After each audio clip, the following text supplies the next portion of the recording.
Welcome into the Cowboys Report, made possible today by Rhone. I'm rocking one of their commuter collection polos. You should too. We'll tell you more about them later on in today's show, but you can get 20% off your order at Rhone.com/chatsports. As we get to the second Cowboys Report video of the day, minicamp news, notes, takeaways, beginning with injury updates. Luke Schoonmaker, battling plantar fascia, is expected to be good to go for training camp in over a month in July. The boot is actually off his foot, which is a really good sign given how quickly it went on and now has come off. Cowboys being cautious there, I'm not concerned. Terence Steele, if Schoonmaker is 100%, Steele's about 50% in terms of being ready to go in time for training camp. Cowboys might take a cautious approach. Everything we've heard is that the rehab is going well, but it is an ACL and MCL tear for an offensive tackle. That takes time to recover from. So seems like it's going in the right direction, but being on the active list for camp is a question mark. Meanwhile, Jourdan Lewis, coming off a Lisfranc injury from last year, is not expected to be ready in time for camp. He is expected to begin the training camp on the PUP list, so no Lewis to begin camp in July. You will not see him or Steele at all in minicamp. Tony Pollard, they continue to be cautious, but he's going to be good to go as well. Now, if you want more minicamp coverage, hit that sub button. We'll have news and takeaways as they come up. And then at the end of minicamp, winners and losers. It's a 3-day stretch, so you can figure out which day that will be coming on. Make sure you guys are subscribed, youtube.com/@CowboysTV. Some more news and notes. Tyron Smith and the offensive line next up here. Minicamp opened with a change up front. It was more of the best 5 offensive line. Now, there is no Terence Steele, as we mentioned, but Tyron Smith was at left tackle, and Tyler Smith was at left guard. All throughout OTAs, the Cowboys did not have Tyler Smith anywhere except left tackle, but to begin minicamp, an adjustment. Tyron Smith on the left tackle spot, Tyler Smith at the left guard spot. I will make note, Matt Waletzko ran with the first team right tackle group. Maybe it was a sign of how good they feel about Waletzko, by the way. He also got some run at left guard. There was more center work in the meantime for Matt Farniok. So some adjustments, some depth testing, and I'm glad this is happening. I think it's a good time of the year. It's June. You're not setting your lineup for September at this point. Good time of the year to try out players a different spot, if only to build some chemistry, because the Smiths have not played that much alongside each other. Remember that. Tyron got hurt early last year. It was a chaotic night that was. My wife hated me for doing multiple videos at midnight with the baby crying, but it is what it is. Either way, you want to try things out. You want to get that chemistry going, and you want to have a feel for, okay, break in case of emergency, does the fire extinguisher work, or is it going to cause more problems? So I'm glad the Cowboys are experimenting. I think the best 5 is what we showed you. Maybe you don't feel confident in that because you don't trust Tyron Smith to stay healthy. But I do think this adjustment and these experimentation with the new offensive line coach is valuable from that perspective for the Dallas Cowboys. So when it comes to Tyler Smith, where should he start? Left tackle or left guard? It's LT or LG, and it's the pin comment on today's show. If an ad break comes here on YouTube, take advantage of it. Head down there and go vote at the pin comment. We'll get some Deuce Vaughn hype now, as Vaughn got a chance to work with the ones at OTAs. Always a good sign. I will make note, probably doesn't mean that much, especially relative to other players getting reps with the ones, because your true one is out. Tony Pollard has done some minor walkthrough stuff there. So that leaves Deuce Vaughn, Ronald Jones, Malik Davis, Rico Dowdle, Hunter Lipke. So yeah, kind of all of them at various points should be getting some reps with the ones from that perspective. Now, today's show is made possible by Rhone. Their commuter collection gets you straight through any workday and straight into whatever comes. I got dinner plans after today's workday wraps up. Don't need to change. I'm just going to rock this Rhone commuter collection polo instead.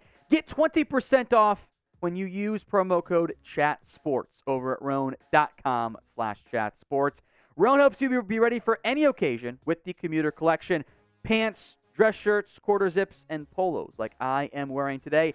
You never have to worry about what to wear when you have the Rhone commuter collection. 4-way stretch fabric gives you breathability and flexibility. Leaves you free to enjoy whatever life throws your way. from your commute to work itself, date night, drinks, golf, whatever it is, Rhone has you covered. And they've got Gold Fusion anti-odor technology, so you're not smelly before or after date night. Gets you straight into the workday and into whatever comes next. Head to Rhone.com/chatsports and use promo code chatsports to save 20% off your entire order. That's 20% off when you go to RHONE.com/chatsports. Links in the comment section and the description. Find your corner office comfort with Rhone. Trevon Diggs update now as he is back at practice after he had missed the open portions of OTA. Sounds like he was in and out at various stages, but Diggs is back. Gilmore is back. He missed the last open OTAs. Deshaun Wright's still sidelined with undisclosed something, which is not great for him as he fights for a roster spot at this stage. So how many interceptions for Trevon Diggs in 2023? Tricky question. Could only be like 4. Could be 10. It's kind of a wide range for a spot that doesn't have that many wide-ranging players. Sound off for us in the comment section. Kicker conversation back again. Tristan Vizcaino had missed twice at both of the open media OTAs. Did not miss today at minicamp. He was 9 of 9. I saw some 8 and 8 numbers, but 9 of 9 is what I was told the actual figure was. Did doink one off the uprights and in, but it was still good, and that's what matters. So a good day from Vizcaino. Expectation still remains. There will be competition coming, and he probably will not win the kicking job. Let's get to some hype trains then. Jabril Cox, first up on our menu. First, Mike McCarthy had a lot of praise for him today before the open minicamp period. Then, Jabril Cox played great. Second-team defense, 2 straight PBUs to give the defense the win in red zone work, would have touchdowns without the pass breakups. Big day for Jabril Cox. Here's what Mike said, talking about the injury that Jabril's coming off of and how it normally takes more than just 1 year. I can only tell you based off what I see, I do feel like he is back. He said a really good off-season program. And obviously there's more competition there too. Major joint injuries take time. I think you see it each year. They never really totally come back clean immediately. It's usually the second year. We've made a big deal about that for Michael Gallup. Same applies for Jabril Cox, who has not done much in his NFL career. 16 games played, 8 tackles. If Jabril Cox can emerge, even if only as a good linebacker 4, maybe a linebacker 3 in the event of injuries, I think we feel better about this group, right? LVE has been solid. I've heard good things about Simone Clark, by the way. DeMarvion Overshown was a 3rd-round pick. The Cowboys have put Jabril Cox in a make-or-break offseason. So far, it's heading in the right direction. So with that in mind, put your Cox out in the comment section. Spam hashtag Cox out. We'll have some fun. If I get a chance to do it, damn sure I'm going to keep doing it here on the Cowboys Report. More hype trains for youngsters. Eric Scott drawing praise so far. Now, sometimes I wonder, there's a pretty common trend across the entire NFL of player was a consensus reach, which, 6th round, not really as big of a deal. But the team wants to hype up that player to make their own draft pick. We hope we need to be in resistance. But so far, good praise from Eric Scott. Media and head coach Mike McCarthy had this to say. He's been impressive since the day he came in here for the 30th visit. The physical traits and the ability speak for itself. First impressions, he's near the top of the class. This quarterback room in general seems very good for Dallas. Now look, Deshaun Wright's banged up right now. Jourdan Lewis won't be ready in time for camp.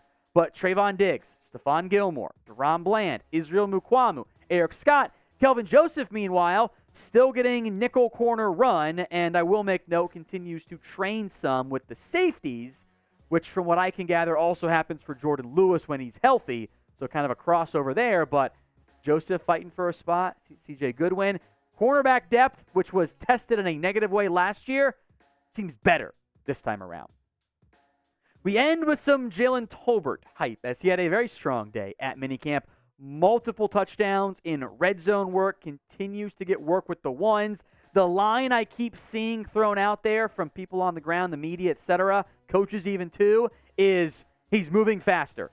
Again, that's not about him being faster. He's thinking less. He's more confident. Jalen Tolbert, he'll admit it too, lost confidence last year. He didn't know what he was doing. He didn't have a good feel for the game. I guess in the end, the jump from South Alabama to Dallas in the NFL from the power or the group of 5 level was just too much. This year, though, off to a much, much better start. We will have more minicamp coverage, including minicamp winners and losers, either Thursday or Friday. We'll see what the news of the day is and make a decision. So make sure you guys are subscribed. Nobody's turned on, too. Hit that sub button right now.